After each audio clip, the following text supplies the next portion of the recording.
Bonjour à vous et bienvenue, c'est JC des Alexiens. Nous vous présentons aujourd'hui un produit de la marque Neo. Il s'agit d'un capteur de température, d'humidité et de luminosité. Le tout, vous voyez, sur un écran à cristaux liquides et qui fonctionne en Zigbee 3.0. C'est un produit que vous pouvez trouver à 19,99 €, donc vraiment quelque chose qui, pour le coup, est vraiment accessible. Au niveau des caractéristiques, il va faire 8,4 cm de largeur sur une hauteur de 5,5 cm et une profondeur de 3,2 cm pour un poids de 110 grammes environ. Il va fonctionner avec deux piles de type AA qui sont fournies, que vous venez mettre ici. Voilà.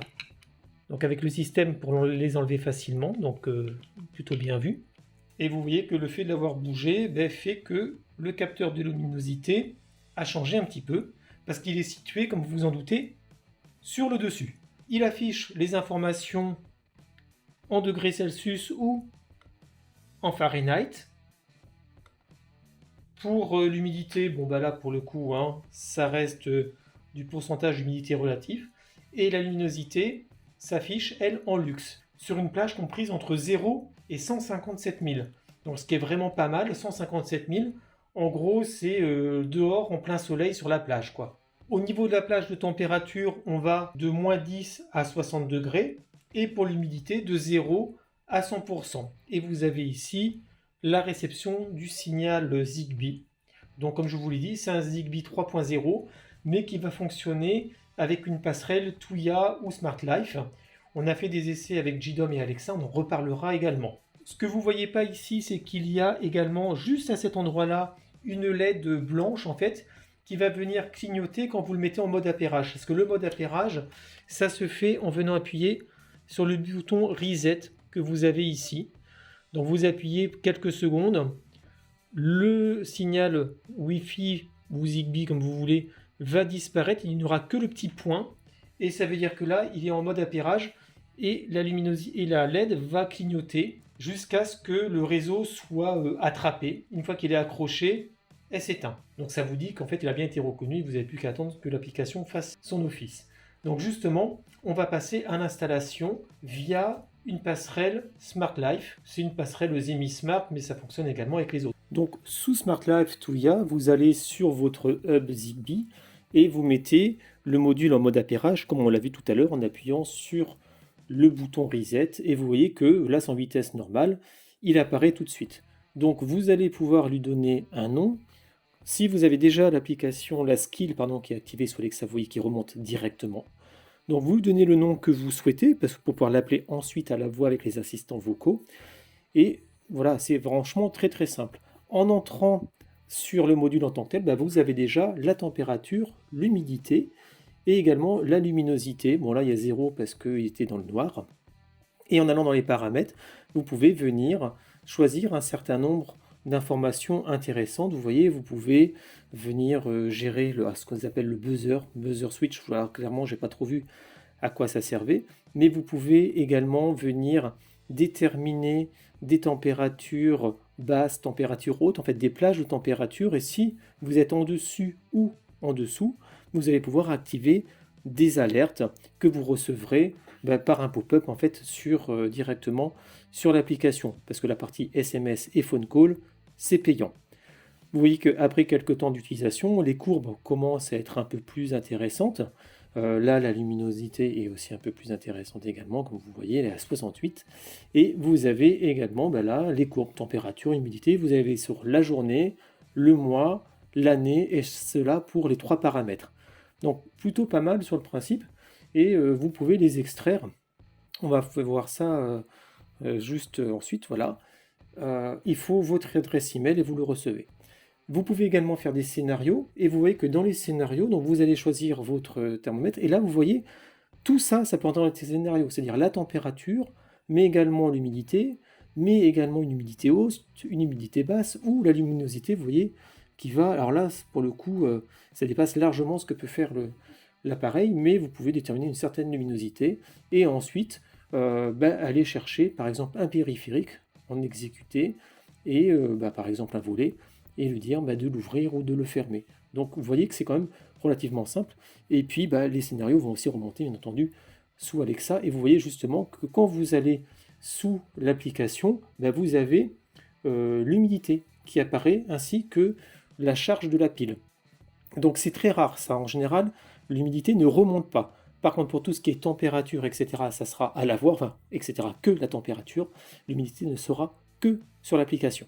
Donc au niveau de l'utilisation, vous avez pu voir que c'est quand même plutôt pas mal parce que via Smart Life, on a la vue en temps réel des informations qui sont reportées sur l'écran. Et il y a également des possibilités de voir des graphiques à la journée, au mois, à l'année. Il y a également la possibilité de les extraire si vous voulez faire des calculs particuliers comme des températures moyennes, des humidités moyennes ou des ensoleillements. Il est également relativement stable et également relativement représentatif. On l'a comparé avec deux autres humidimètres thermomètres. L'un, c'est celui-ci qu'on vous avait déjà présenté, qui est le Shelly, et pour lequel en fait les informations sont à 0,2 degrés et 0,3, 0,5% d'humidité relative, les mêmes. Au niveau de la partie luminosité, là c'est toujours pareil. On parle d'un capteur qui est sur le dessus. Ça veut dire que quand la lumière est de face, comme ici vous voyez, on a 197 lux. Si par contre elle arrive de dessus, on va faire un essai. On est passé à 481. Et pourtant, on est dans une pièce où la luminosité en tant que telle ne change pas non plus. Donc ça veut dire que ce capteur-là, vu comme il est situé, c'est plus indicatif. Et c'est même le cas d'une manière générale avec ce type de produit. Vous les voyez, les capteurs sont juste là. Ce qui fait que si vous avez également une lumière rasante, vous allez avoir à un moment ou un autre un phénomène d'ombre qui va faire que la luminosité va forcément changer et sera moins importante que ce qu'on a normalement. Si on veut comparer, vous voyez 222, là on est à 800. Donc effectivement, c'est pas quelque chose de très précis, mais c'est plutôt quelque chose qui est bienvenu si vous voulez faire des automatisations. Parce que vous avez pu voir que dans l'application, comme il fonctionne sous Tuya Smart Life, vous avez la possibilité de le mettre dans des routines, dans des scénarios, et ainsi de pouvoir activer des actions en fonction soit de la luminosité, soit de la température également, et également de l'humidité. Ça, c'est vraiment très rare. En général, c'est géré sur l'un des paramètres, mais pas sur les trois. Donc, si vous avez trop d'humidité, vous allez pouvoir mettre en marche un déshumidificateur. S'il fait trop chaud, vous allez mettre en marche une clim. S'il y a trop de luminosité, vous allez, pourquoi pas, pouvoir fermer les volets. Alors attention, par contre, pour la partie luminosité, fermeture, ouverture de volets, mettez des heures d'utilisation. Parce que si vous le faites le soir, quand vous allez allumer la lumière, la luminosité va augmenter, ça va vous ouvrir les volets, c'est pas très intéressant. Mais c'est à l'heure actuelle le seul qu'on ait testé qui permet de faire des routines à la fois sur la température, la luminosité et l'humidité ambiante. Et ça, c'est franchement parfait. Mais c'est dû en grande partie effectivement à Smart Life. Au niveau de l'utilisation avec JDOM, alors j'ai essayé, vous le verrez dans le test écrit. À l'heure actuelle, ça ne fonctionne pas parce qu'il y a eu une mise à jour de la part du fabricant. Et à l'heure actuelle, seule la luminosité remonte sous JDOM. Donc c'est un peu dommage parce que là, pour le coup, vous ne pouvez rien en faire. En l'utilisant avec Alexa, ça marche également pas mal. Vous avez la possibilité de demander la température à la voix. Par contre, la luminosité et l'humidité ne remontent pas à la voix. C'est pas pris en charge, mais sous l'application, vous avez également l'humidité qui vient s'afficher. Et ça, c'est pas mal parce que c'est à l'heure actuelle le seul qu'on ait vu qui fasse ça. Alors, c'est pas vraiment exploitable, mais ça remonte et vous avez un visu dessus si vous ne voulez pas passer par Smart Life. Donc, c'est mitigé, mais en tout cas, c'est mieux que les autres. Quelle est la température de Temperature Humidity Sensor? La température de l'équipement Temperature Humidity Sensor est de 19,4 degrés. Voilà, vous voyez, bon, changez le nom parce que là, c'est pas facile à dire. Donc, en conclusion, que dire sur ce capteur de température, d'humidité et de luminosité de la marque Neo?